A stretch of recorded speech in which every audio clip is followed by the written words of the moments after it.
साथियों, आज से अंगद रावण संवाद शुरू हो रहा है। जब सर्वसम्मति से यह निर्णय हो जाता है कि अंगद जी को दूत बनाकर रावण के यहाँ भेजा जाए, तब अंगद जी बड़े प्रसन्न होते हैं और कहते हैं, जिस जन पर कृपा आपकी हो वह जाकर लड़े रसातल तक, निर्भय उसको भय न कहीं, उदयाचल से अस्ताचल तक। हे प्रभु, जिस पर आपकी कृपा हो जाती है वह पाताल तक भी लड़ सकता है, वह हमेशा निडर रहता है, उसको कोई भय नहीं रहता। निश्चय ही धाक जमाऊंगा मैं रावण की राजधानी पर, प्रभु का प्रताप ही ऐसा है, पत्थर भी तेरे हैं पानी पर।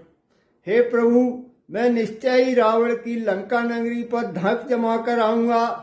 आपका प्रताप ही ऐसा है कि पत्थर भी पानी पर तैर रहे हैं। जन से हो कार्य जनार्दन का, इससे बढ़कर सम्मान नहीं, युवराज आपका दूत बने, घटता है इसमें मान नहीं। हे प्रभु, मेरे द्वारा अगर आपका कोई कार्य होता है तो इससे बढ़कर मेरे लिए और क्या सम्मान होगा।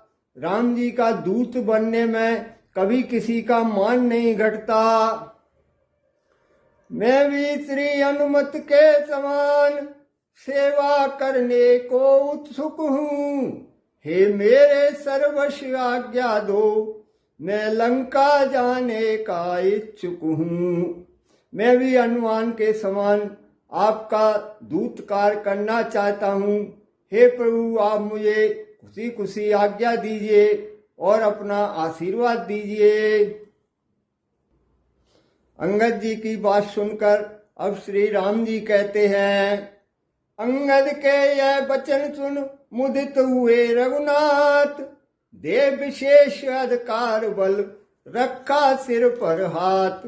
अंगद जी की ये बात सुन करके श्री राम जी बड़े प्रसन्न होते हैं और उसको विशेष अधिकार देते हैं कि आप कुछ भी अपने अधिकार से निर्णय भी ले सकते हो। और कहते हैं, युवराज जानते हैं हम यह सच्चे व्यवहार कुशल तुम हो, बलवान बाप के बेटे हो, सब भांति समर्थ सबल तुम हो। कहे युवराज अंगद, हम जानते हैं कि तुम सभी प्रकार से व्यवहार कुशल हो और बलवान